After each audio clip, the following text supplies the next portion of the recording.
कविता अपने माता पिता की बहुत लाडली थी। 3 बड़े भाइयों की बहन थी। कोई भी चीज़ मांगने पर उसी वक्त सामने हाजिर हो जाती। पूरे घर में रौब था उसका।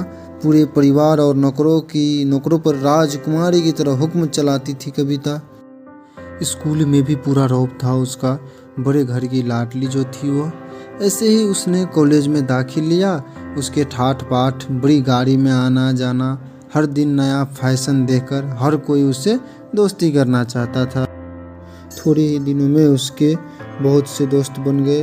पूरे कॉलेज में उसकी अपनी ही एक पहचान थी। इन दिनों उसके घर एक रिश्ता आया। खानदानी लोग थे और पापा के पुरानी जान पहचान थी। उनके साथ कविता के साथ कोई ज़बरदस्ती नहीं थी, पर कविता ने फिर भी हाँ कर दी, क्योंकि वह अपने परिवार से बहुत प्यार करती थी। वह जानती थी कि वह लोग उसका अच्छा ही सोचेंगे। लड़के का नाम राजा था। राजा काफ़ी ही पढ़ा लिखा और समझदार लड़का था। ससुराल वाले भी बहुत अच्छे थे। ससुराल में कविता की जगह वैसी ही थी जैसे कि मायके में। कोई भी कार्य कविता की सलाह के बिना नहीं होता था। सबकी लाडली बहू बन गई थी वह। फिर उसके घर एक बेटे का जन्म हुआ। राहुल कविता को जान से प्यारा था। पोता पाकर ससुराल वाले तो फूले नहीं समाते थे। कविता कभी कभी सोचती थी कि उसकी किस्मत कितनी अच्छी है। उसका हर अपना उसे कितना प्यार करता है। चाहे जीवन में कैसा भी समय आए, मेरे अपने हमेशा मेरे साथ है। मैं कभी अकेला नहीं हो सकती। कितनी खुश किस्मत हूँ मैं। पर शायद कविता की खुशियाँ को उसकी अपनी ही नज़र लग गई थी। एक दिन वह मायके जाने की जिद कर बैठी। राज को बहुत काम था, लेकिन वह फिर भी उसे ले गया। रास्ते में उनकी गाड़ी अन्य गाड़ी से टकरा गई। कविता, राज और राहुल बहुत बुरी तरह से जख्मी हो गए। काफ़ी दिनों के इलाज के बाद राज और राहुल तो ठीक हो गए, लेकिन कविता पूरी तरह ठीक ना हो सकी। सर पर चोट लगने के कारण वह अपनी आंखों की रोशनी खो बैठी। अब कविता की किस्मत जैसे उल्टे पांव चलने लगी। मायके वाले कुछ दिनों तक उसे मिलने आते रहे, फिर कभी कभार फ़ोन ही करके पूछ लेते कि अब कैसी हो। धीरे धीरे ये सिलसिला भी कम हो गया। ससुराल वालों की सहानुभूति भी कम होने लगी। घर में किसी को पास बैठने के लिए कहती तो जवाब मिलता, बहुत काम है, अब तुम भी हाथ नहीं बांटा सकती। राज भी चिड़चिड़ा हो गया था। बस राहुल ही था उसके साथ हंसते खेलते उसका वक्त गुजरता। एक दिन कविता के हाथ से कुछ सामान फिर गिर गया, जिसकी वजह से राहुल को हल्की सी चोट लग गई। कविता के सास ससुर ने राहुल को उससे अलग कर दिया कि कहीं उसके ना देखने की वजह से बच्चे का कोई नुकसान ना हो जाए। कविता अंदर से टूट चुकी थी।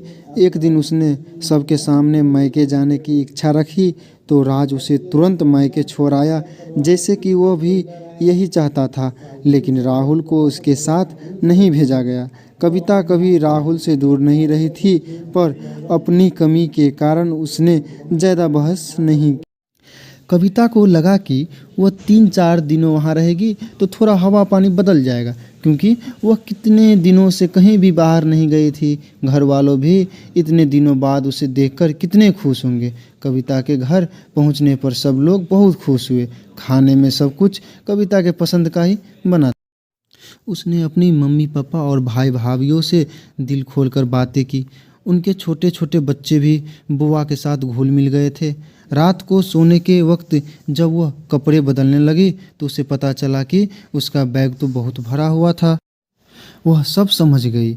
वह बहुत उदास हो गई। कुछ दिनों तक तो सब ठीक रहा, फिर जैसे सब बदलने लगा उसका व्यवहार बदल रहा था। वह लोग जैसे थक चुके थे। उससे सब लोग घुमा फिरा कर पूछने लगे कि राज कब आ रहा है उसे ले जाने। वह बहाना बना देती, जबकि वह जानती थी कि उस घर में अब उसके लिए कोई जगह नहीं। कविता से चलते वक्त कुछ ना कुछ नुकसान हो जाता। थोड़ी बहुत टोका टाकी उसे सुनाई देती, वह टाल देती। एक दिन उसके हाथ से लगकर एक कीमती फूलदान टूट गया। छोटी भाभी ने बहुत हंगामा मचाया।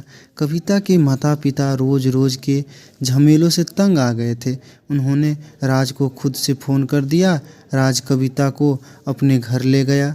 कविता को अपने परिवार वालों से ये उम्मीद ना थी। जिस कविता के कहे बिना घर में एक पत्ता भी नहीं हिलता था, उस घर के लिए वह अब बोझ बन चुकी थी। राज के साथ ससुराल आते वक्त वह बहुत खुश थी, क्योंकि वह अपने घर जा रही थी, अपने जिगर के टुकड़ों राहुल के पास। परंतु यह खुशी भी कुछ पल की ही थी। सारा बंदोबस्त पहले ही किया हुआ था। कविता को सीधे ऊपर वाले कमरे में पहुंचा दिया गया। राहुल से दूर रहने की सख्त चेतावनी दी गई। एक काम वाली लता को उसकी जिम्मेदारी सौंपी गई, जो उसके खाने पहनाने जैसी ज़रूरतों का ध्यान रखती। कविता ज़्यादातर चुप ही रहती। कभी कभी काम वाली लता से थोड़ा बतिया लेती। उसके जरिए राहुल का पता चल जाता। सबकी लाडली बेटी और बहू सबके लिए लाडली से बोझ बन चुकी थी अब। प्लीज़ चैनल को सब्सक्राइब एवं बेल आइकन को ज़रूर दबाएं, ऐसे ही नए नए वीडियो देखने के लिए। अगर आपको वीडियो कैसी लगी प्लीज़ कमेंट में ज़रूर बताएं। वीडियो देखने के लिए धन्यवाद।